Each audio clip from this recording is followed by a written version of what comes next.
Well, welcome to the podcast today. I've got a special guest. You know what families matter most? We are always looking for tools, strategies, support that can help you reach the hearts of your kids. This is the goal is we are not interested in behavior modification, do this or else, do this out of fear. We want you to do the right thing because it's the right thing. And that takes a little more work. And I've invited someone very special here today. I have Todd Sarner, who is a psychotherapist, a parenting coach, and founder of Transformative Parenting. Thank you for being here, Todd.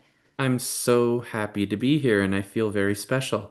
Uh, Well, and we can talk about how that's one of the most important needs our kids have. But thank you for having me. I really love your message and your mission and how you're mm. helping parents out there. We all need it. So thanks for having me on. Excited to talk to you. Oh, Todd, now, when I was a young mom, when I had three kids, young kids, I've said this before on the podcast, I felt like the worst mom in the world. I felt like a failure. I felt like a stranger off the street could do a better job with my kids than I would.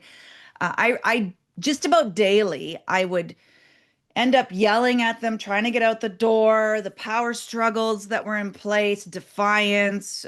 We had, one or more of our kids has now since been diagnosed with ADHD. One or more of our kids has symptoms of oppositional defiance disorder. Like it was hard. And I would get my kids into the minivan, strap them in, they were safe.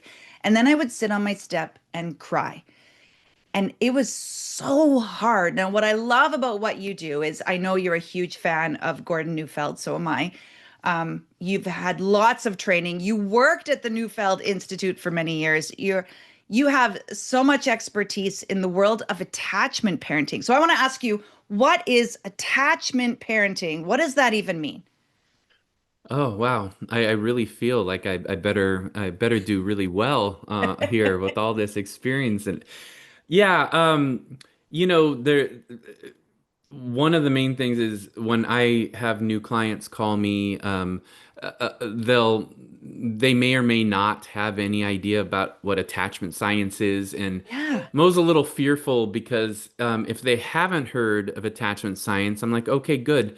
I'll explain it to them, and nobody argues with it. right. Everybody goes, well, yeah, that totally Yeah. makes sense, and that's been my experience. But when people have spent a lot of time on parenting blogs and And and TikTok. yeah, and Yeah. parenting all this stuff out Yeah. there, they're like, you and I talked about this a little bit. They think attachment means that you hover around your child at all times and never let them out of your sight, and you breastfeed until they're 19 and you move Yes. into their dorm. And attachment science is not any of that. I don't even use the term attachment parenting all the time. That's actually owned Yeah. by Dr. Sears, Oh, who's done a lot of good work. But attachment science, like I said, is not really controversial. There's a couple ways of looking at it. One, attachment science says, look, there's a lot of different factors that go into how your child develops, but and there's socioeconomic things and where you live and racial things, but all things being equal, attachment science says the most important thing, the biggest determinant in how your children um, get along with others as they grow up, the biggest determinant in how they're behaving day to mm, day. And yes. this doesn't stop with children. This includes you and your spouse, usually. Yes. And the number one determinant of how children grow into their greatest potential, which is my main concern and the reason I do everything I try to do, is how securely attached they feel in their primary relationships growing up. Mm. Now, I'm pretty happy with that definition. I think it makes sense, but Okay. you're a parent, I'm a parent. I love your vulnerability and your honesty about your experience because that's most people's experience. Yeah. I've had over 2,000 clients. It's most people's experience, but they think they're the only one having the experience. Right. But the Right. thing that usually brings up in people, because I describe that all the time, is oh my God, that means I'm screwing them up because look I've at what ruined happened. them. Yeah, I ruined them because I remember that time last week where I raised my voice or my Yep. child looked at me with wonder and joy and love in their eyes and I said, I don't have time, right? Yes, we Whatever. think, and what's scary about that is by definition, then it means that it's too late. We've ruined them, Right, and it right. is the Which is number one just predictor. not the truth. It's Yeah. not reality. I'm telling you. The thing is we are born as completely insecure beings who Mm, aren't even we're not even sure that our loved one is going to come back in the room when they leave. That's yeah. how insecure we're born. And that's not just psychological and emotional, which is the terms we usually frame it in our discussions. It's actually survival. It's Hmm. deeper than just psychological emotional. Human babies need attachment. They need to know you're there because otherwise the inborn cellular level fear is I'm going to die. Yeah. That's how, right? Yeah. But the way to think about attachment for me is that we start off when we're born incredibly insecure and obviously parenting matters. That's why we're here. That's in your Yes. tagline. Yes. But it also has to do with their sensitivities, their temperament. You talked about some Yes. of the sensitivities of your children. And our hope is that we're not perfect. That doesn't exist, and that wouldn't be even good for our children. But by the time we send them off into the world, they're not perfect, they're not complete, but they kind of have what John Bowlby, the creator of attachment theory, Mary Ainsworth actually came up with the term, who was Bowlby's research assistant, that they have a secure base, that they Mm, basically feel like I'm a good person, I'm worth trust. I'm worth having good relationships. I don't need to spend all my time and energy trying to make relationships work. I need to work on some things, but yeah. I feel pretty okay in me. And that takes thousands and thousands of reps Yeah. of I'm having a hard day. I feel too much. I feel like I'm not enough. I Mm, feel like maybe mommy doesn't love me as much as she loves my sister. yeah. And that as a parent, our job, and this is kind of everything here in this answer, I think, and then we'll expand on some things. My job is not to be perfect. My job is to, over time, keep answering those questions in a good way. You're not too much. You are loved. I'm going to say no to this, and this Yeah. behavior doesn't work. But that doesn't mean I don't love you or I don't understand where you're coming from. I will set this boundary, but I love you. I love you. And I keep doing that over time. And Mm, that's it. If I was perfect, my child would not be prepared for life. They would not have resilience muscles. yeah. They would Yeah. not be able they would go out and try to make friends, and when that friend was not perfect or that boss was not perfect or that spouse was not perfect, they'd be like, I won't be with you, you're not perfect. It's Right. not, that's not the goal. Part Mm, of security is mistakes, rupture, repair. That's part of yes. security. Yes. Now, And I've blown it a ton. we all And have. the things that I teach, I'll say, like, here's the wrong way to do it. And I've done that. I've done all of these things. And I can tell you it doesn't work out so well. Uh, but I have good relationships with my kids. Repair matters, and it is not too late. Yeah, they don't expect us to be perfect. And just for the sake of our conversation, you brought up Neufeld. I think I'll do one other definition of attachment that's shorter but packed. Maybe you've probably heard it because I know you've done trainings with the Institute. I my life trajectory changed when, as a new parent who had already had a master's degree in counseling psychology and worked in group homes and foster care, I became a parent and I was like, what the hell am I doing? This What this the is not what the book said. I had 150, I'm sorry, but $150,000 US invested in my education, okay? Yes. Like, and I had worked with parents. I had been a parent support specialist in foster care. And I was like, what the hell am I doing? And I found Dr. Neufeld's book. My son's Yeah. mother actually found it first, and I was like, "Oh my God, I already have 100 books that you've told me to read."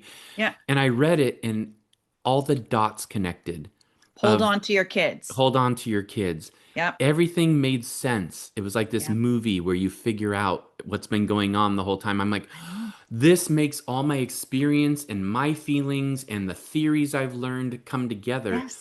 Yes. And one of the things that he does, I think probably in the book, but I trained with him for years and I taught for the Institute for years, is he said this definition that's it's so loaded, but it's so good. It's helpful. He said, attachment is the instinct that we are born with to Hmm. hold close and to keep close to those that we hold most dear. Mm.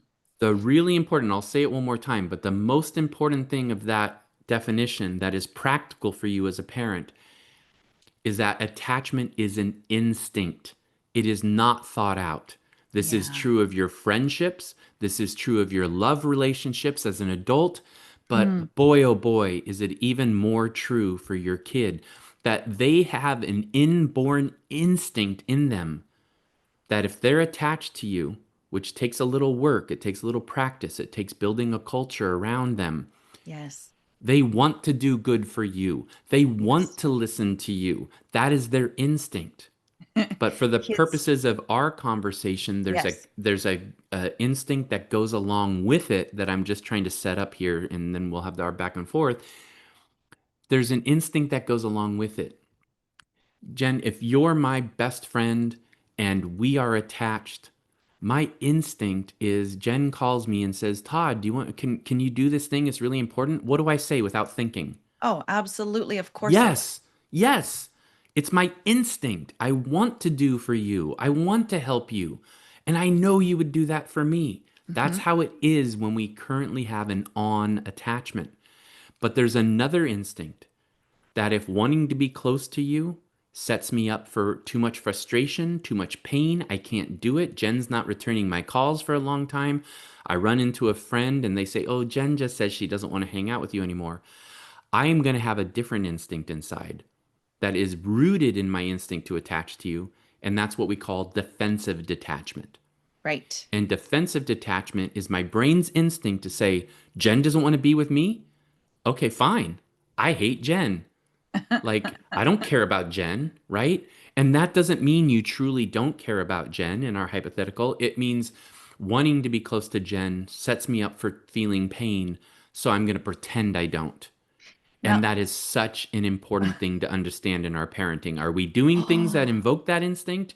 Or are yes. we doing things that invoke the first instinct to attach? Mm. That's hard, guys, but it's good work. Anyway, I wanted to set that part up.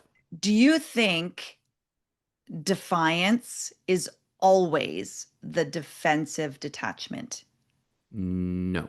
Okay, let's talk about defiance because I know a lot I of parents struggle I've with, I've gained it can be for sure. yeah, If I'm again in that little scenario I built up, if I figure out that you just don't want to return my phone calls and you don't want to talk to me anymore, and or you're that person at work who I just don't like. I yeah. know you're all good people out there and you don't have this person, but that person you just don't get them and they don't get you and you don't think they like you and you work together and they walk up to you and they say, "Hey, I need a stapler. Can I borrow it?" Your instinct is going to be, "No, I need my stapler." And you have four staplers in your desk and you haven't used one in 2 weeks. But that's your instinct, you good Yes. person who also is human, so you have these instincts, right? So I have learned so much from my clients and I've built up my own understandings, but I can't come up with anything better than what Neufeld said about this in all the trainings I did with him originally. Is he explains that counterwill is what he calls resistance and defiance. And he got that term from Otto Rank, the famous developmental thinker, psychologist, Austrian. And it's a very precising German kind of word.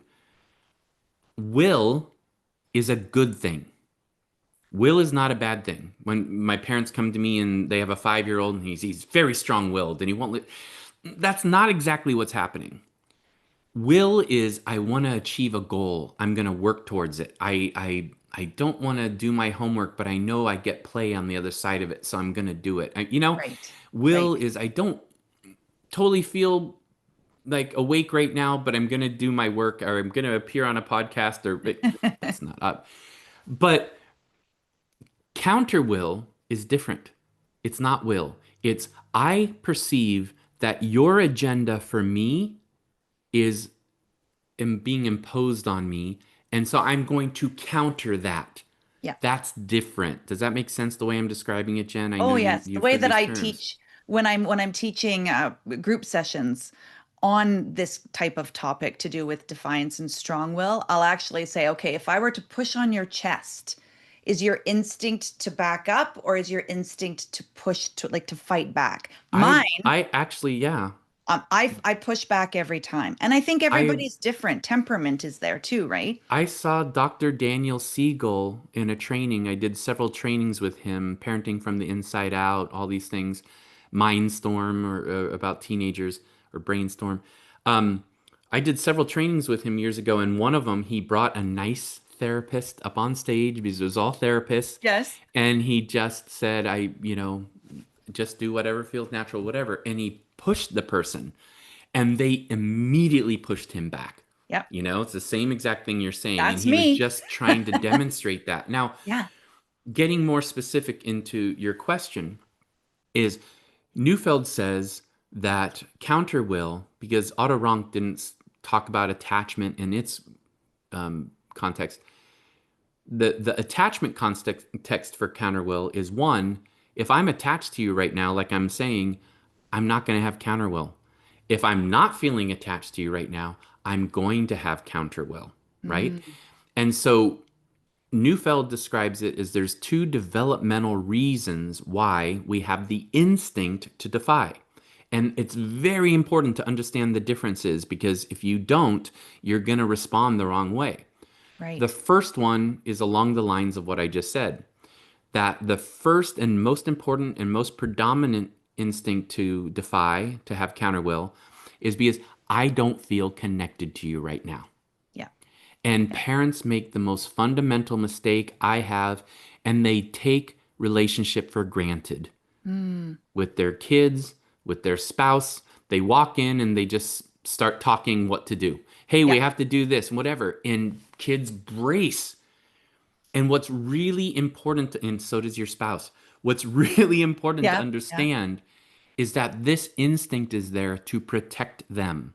Mm, You don't want your children being influenced in any way by people they're not connected to, people that are right. not part of your community, your village, Yeah. Yeah. right? And so if a stranger, and I hate to use this awful example that almost never happens, but if a stranger walked up to your kid in the park when you weren't looking and said, "Hey, little boy, come with me," 99.9% of children will yell at that adult and say, "No, you're Yeah. not my mommy." You're not the boss That's of me. Yeah. Yes, that's the instinct. You could have told your child 100 times because they're not listening at school sometimes. Listen to adults. When adults tell you what to do, but if that adult walks up to them and they don't know them, their instinct is, "You're not the boss of me. Don't tell me what to do." They'll Yeah. even name who their attachment is. They will say, Yeah. "You are not my daddy. You are not my Yeah. mommy." Yeah. You want your kids to have that. And the fundamental mistake parents make is, "I'm busy. I'm a good parent. Of course, they should feel attached to me. We were fine this morning. We had a Yeah. great day today. We had a great weekend this weekend. I have been super parent for a couple days. Of course, you're going to listen to me." But what parents don't understand is the initial instinct, if they don't feel connected to you. So they've been playing in the room for 30 minutes and you realize, "Oh my gosh, we're late. We have to get going. It's time to go to school. We're late." And then you rush into the room and you just want your kid to be like, "I've been a good parent, so you cooperate and you go with me." And you walk Yes. into that room and you go, "Hey, we got to go now." Your Yeah. kid's first instinct, because they don't feel connected to you in this moment because they've been doing their own thing is going to be to brace, to dig in their heels, to Yeah. say no. To That push is their back. first Yep. instinct. And Yep. it doesn't matter that you're their awesome, wonderful parent who most of the time is trying to do a good job. We have to get into relationship first. We have to get the eyes. We have to get the smile, the nod. We have to avoid situations with a young child where we're running in there at the last minute. And can you hear me okay? Yep. Okay, I Yep. just heard a thing in my headphones. Um, avoid if you're doing that every morning. Give it an extra minute or two to get in there because you have to get the light on. You have to get that sense of here we are. And that's Okay, why let's even in marriage counseling, you're not supposed to walk in and just go, "These kids have been a pain in the ass. Will you do something about them? I just got home." It's supposed to be, "Hi, how's your day been? Can we have a hug yeah. real quick before we deal with all the madness?" Yes. Yeah. And if you do that with your spouse, the whole night is going to go better. It's the same with kids. The first instinct to defy is because of that. Now I'll pause before the second one to chat about it, but that is I would say it's 80% of the time. So if you find your kid defying you, I want you to ask the question first. Was I listening? I Hmm. mean, did I connect first? Did I Right. take a moment or did I just go in there? And if your answer is no, I didn't, take a moment, take a beat, take a deep breath, and try again and connect first. Well, yeah, let's walk through a couple of practical examples, Todd. So let's say it's morning. Mom and dad are trying to get out the door. They've got daycare and school, and then they've got to get to work. And let's just say, even though I always recommend you get up before your kids, even if it's 15 minutes and you can get yourself together, let's say that didn't happen. That's a They're big one. stomping around the house, they're shouting out, "Hey, grab your lunch from the fridge and get your backpack and now come on, get your shoes on." And let's just say they didn't do the thing. They didn't and the kids are like, "No, I don't want to." What do you do then? You just pick them up and throw them over your shoulder and throw them in the car. Yeah, just say it's Just time to. kidding. I'm just It's just, kidding. but sometimes, Sometimes, yeah. Look, it's the part of the reason why, I told you before we recorded too, I'm like, I could go for 4 hours because yeah, I always want to give people the complete answer. I know people are busy. We want to get straight to it. I'll try to make it simple.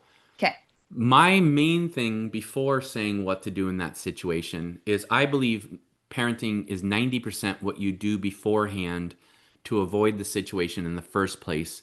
That parenting is not supposed to be what you do when your kid is doing something or not doing something to make them do or not do it. got it. It's supposed to be what is the culture I'm building. And so one of the most important things to understand as parents is kids have separation anxiety, just like we do. Mhm. And going to school, even if they like school, even if they like daycare, especially young children who don't have a fully developed frontal lobe, they're locked into, I want to be with mommy. I want to be with Yeah, daddy. I want to yeah, be here. This feels good. And so part of why they're digging in their heels or not cooperating or what is not that they don't like school, maybe it's because I like it here and I don't want to be separated from you. So one of the main things I'd tell parents is if your kid has any time in their life like school or sleep that they experience as separation and you have this kind of behavior where they want 1,000 cups of water before they go to sleep and they right. keep prolonging it or they won't put on their shoes, understand it's probably a separation anxiety issue and we want to do more of what Neufeld calls bridging. Talk Yes. about what's going to happen after school. Talk about how I miss you at school and I think about you. Give them a little thing to hold on to in a little sticker in their lunch bag or a note that says, I'm thinking of you right now. Work on that because if we don't get to the source of the separation anxiety, it's probably going to continue, right? But to answer your actual question, it's a very common thing that kids are and not willing to go in the morning Yeah. and They what do don't want we to turn do? the screen off. They want to keep playing the video game. Yeah, I would say, it's up to you as parents whether to have screens in the morning or whatever, because I'm not up on a soapbox about them, but they are addictive. Yeah. You know, they are. We are all addicted to our screens. I went to my favorite pub recently and I sat down at the bar and every single person was on their phone at the Mm. bar. It's like, why don't we sit at home and have a beer? You know, but they are a little addictive, so they stimulate kids and they raise their kind of levels, and so everything else feels boring or I don't want to do it. So be aware that if you're Yeah. having a hard time at transition times and screens are involved, maybe don't do the screens. Maybe use it as a time for free play or creative play. But Mm. I would just say work on collecting them, getting them on side before you need to go, 15 minutes before, saying a little bit about, hey, after school we're going to do this, but pretty soon we need to get ready to go to school, so I want you to be ready, and just calmly set the tone. I found I had to simplify the mornings because sometimes I was trying to do too much. I was trying to cook like this wonderful meal for my kid with eggs and toast and your gluten-free waffle or whatever, Yeah. and I was doing too much. So I would say simplify your routine, collect your children first thing. The thing you said, Jen, about getting up before them, oh my goodness, did that make a big difference. Mm-hmm. I Mm-hmm. tell people I have a psychological barrier, or I did, about getting up before 6. And like even 5:55, I was like, that is way too early. Yeah. 6, that's fine. No. 5:55 is way too early. Yeah. But my kid would get up at 6 every day and come running into my room. And if I was up 5 minutes early and I had my wits about me and Yeah. maybe I was making my coffee, he would come in, and on the days where I wasn't up yet and I wasn't ready, he was like, Gaga, Gaga, Gaga. That's what he called me, Gaga. And it was a non-stop thing. Yeah. When I got up first and I was ready for him and I just gave him a love bomb, and I'm like, how is my kid? Get over here. I've been waiting Yeah. to give you a hug. And I give him a big hug. What did he do, Jen? Oh, he loved it. And I bet you And he then felt he secure. took off. He took off. He felt filled up and he wanted to Yeah. go play, right? Yeah. Yeah. And Something so I I always would, want yeah, go ahead. parents to do. Something I always want parents to do. I mean, it doesn't happen every day, but I want our kids to see delight on Yeah, our faces. You know, when they come yeah, out of the room in the morning, when they come home after school, when we pick them up in the carpool line, I want them to see that we are delighted to see them. I missed you yes. so much. I can't wait to spend some time with you. Yeah, and delight, yes. And Neufeld, related to that, would always talk about how parenting required generosity. And so you gotta fill your own cup. You gotta take care of yourself. You've gotta have Mm, downtime. You've gotta do that thing. And don't hear that as a wagging the finger should. I'm saying you deserve it. You need it. When you have a full cup, you everything you do in parenting is better. yeah. Yeah. But I wanted to make sure I was completely answering your question. I would say most of handling that morning situation is proactive. Collect them first, bridge to what's going to happen after school, make sure Mm, you're matchmaking them with their teacher so they feel like it's a natural handoff, that that's not your mom, that's not your dad, but they're my like helper, and yes. they're an extension of me. And then keep the morning simplified, but then I would say you have to have some gentle consequence also. I want you to concentrate on the collecting and the bridging and the matchmaking first, all those things I just said, because that usually makes it go 90% better. Yeah. But there can be a consequence. And I tell people, just to give an example of consequences, Yes. I had some problems with my kid getting to school occasionally, and he was digging in, and a lot of times it was on me, so I tried to clean up my part first. Yeah. But then eventually, what I did is I hit the reset button, I call it, and I said to him, hey, I've been getting very frustrated in the morning sometimes when we're not getting out the door on time. Because, Jen, the situation we had was if we didn't get out at 7:50 a.m. from our Hmm. house, Okay. 750, we might not get to school in time for the bell at 8:30 because there was a traffic situation of a big Right. school between us Okay. and his school. And he hated that, and he didn't have time to transition.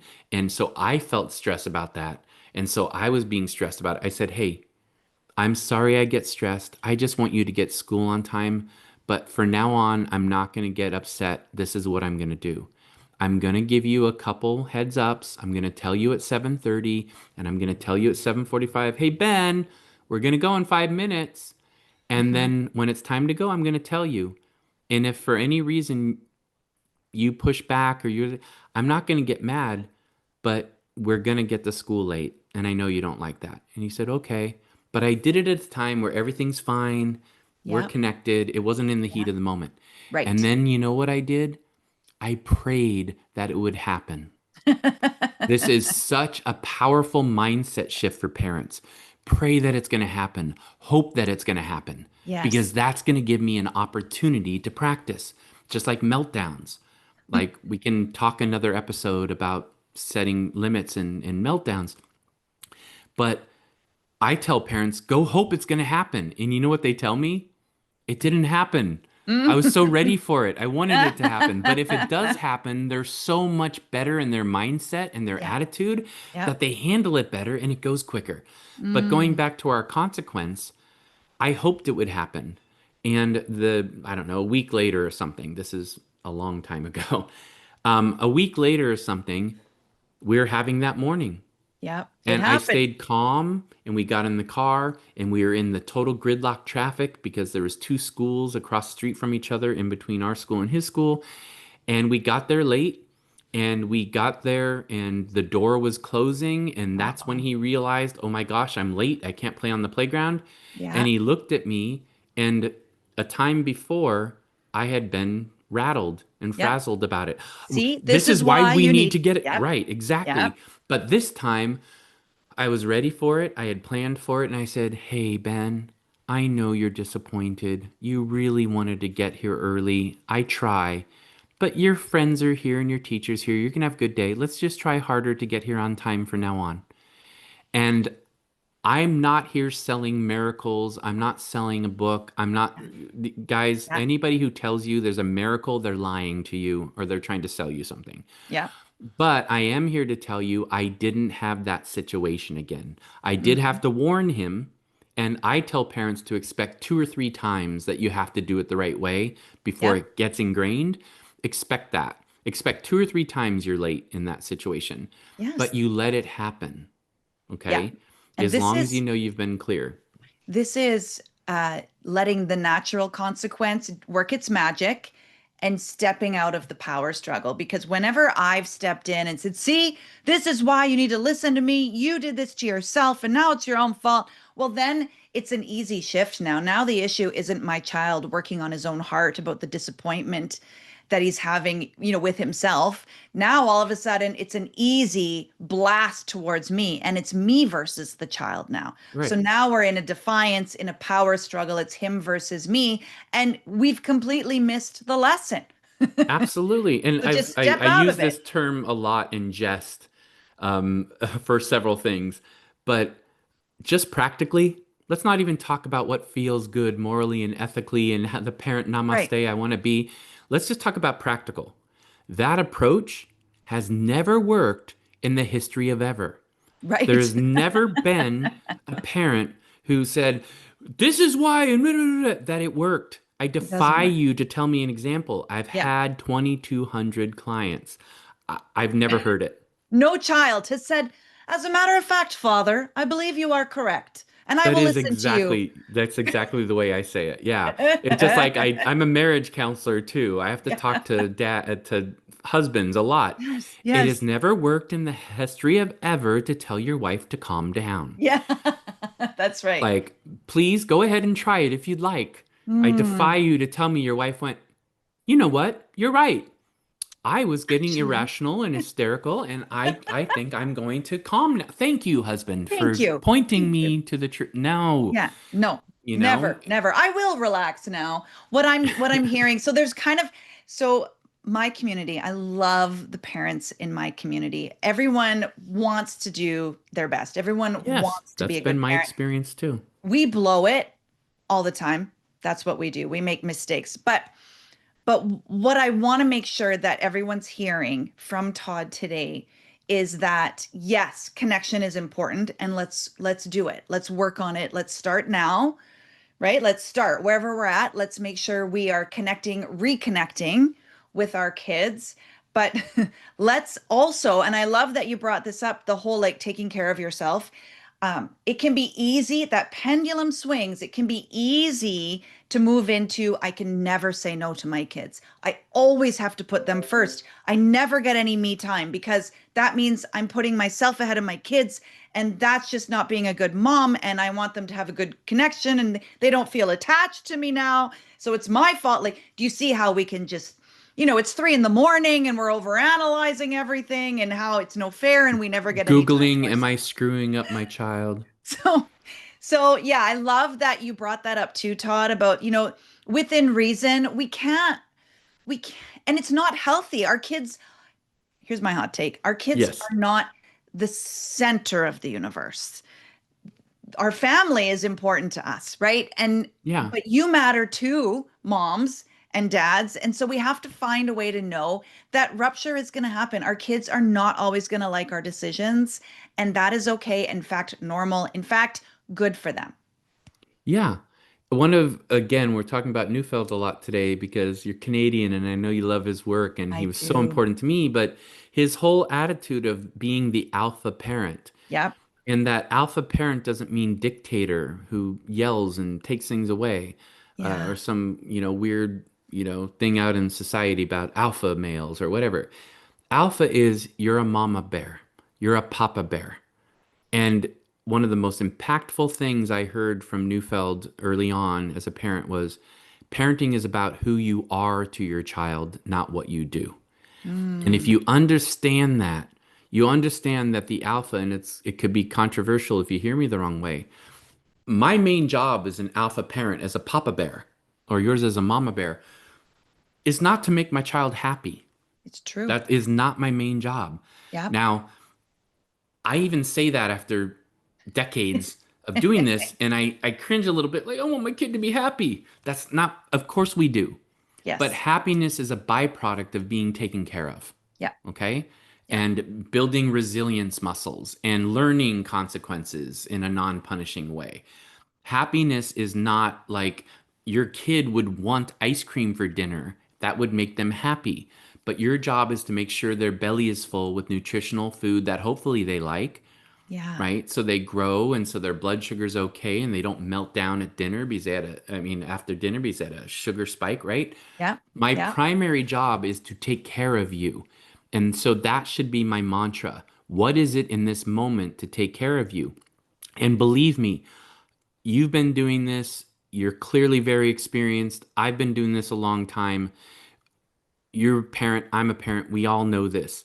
That, and I work with high achieving parents a lot and parents that dual income and working in tech and I hear every day, but I'm so busy and it takes time to take care of myself. And my kids need, it is costing you more in terms of time and wasted energy doing things the way you're doing them usually. Yep. The investment in taking care of you, building a culture that Neufeld talks about, that you hear on Families Matter Most, that you hopefully get from my stuff, building that culture of collecting and bridging and matchmaking and having routines and predictability, all of this stuff creates something around your child that makes it that they're feeling more connected more often. It's not Mm. all on you, but I tell parents all the time, they come to me and it sounds, this thing that you're outlining that I should do about collecting and this, that just sounds like a lot of work. And I tell them honestly, with compassion, what you are doing now takes a lot more work, Yes. you know? Yes. And Yes. you being resourced and you feeling you've had sleep, you got to spend every morning I walk for an hour. And that just helps me regulate. I meditate for 20 minutes once or twice a day. I work out in the gym. And I do these things not for any particular, I want to look, I do it because Yeah. it keeps me regulated. It keeps Yes. me in a good place for these days, my clients and my partner. But when my kid was growing up, it Oh, was yeah. more like, oh my gosh, I can't keep up with this little powerhouse of energy if I'm not Yeah, taking care of me, you know? it's true. Well, Todd, thank you so much. I know there's so much more. There's so much I more want to we could. go 5 more hours. Let's go. I will cancel everything. Let's keep talking. So once you've listened, as you finish this podcast, hit reply, send a comment, give me your Yeah. next question for Todd, and we'll have to reach out and have a part two. Let us know what you think about this podcast and where you want to go next. At the core of it, and this is something that I learned from Neufeld too, is kids want to obey those they are attached to, Yeah, those they are connected to. So they do. that's your homework. That's your homework is to connect with your kids. Young kids wrestle around on the floor, play with their toys, look them in the eye, show them delight. Older kids, ask them what their favorite YouTube video is, ask them about their YouTuber, their video game, their favorite song. Be interested in what interests them. Connect with your kids. It all matters and it will make a difference in their behavior. Todd, where Yeah. can people find more of you? Easiest thing is www.transformativeparenting.com. Yeah. That has our socials. I haven't ever been really that active on socials, but the thing I'm maybe most proud of is the YouTube channel. I was living in Osaka, Japan, a couple years ago, and I'm like, I have time because my clients are asleep in the Yes. in the afternoon. So I started filming videos about the most common things that I got asked about consequences and setting limits and all Yeah. these things. Yeah. It's not monetized. There's no commercials, I don't think. Maybe, I don't know, YouTube might put them on there, but it's a great resource. And yeah, that's it. Go to the website. You can read more about us. And that's usually the best path. Todd Sarner, Transformative Parenting. Thank you so much for being my guest and for helping families. Thank you for having me and doing that yourself.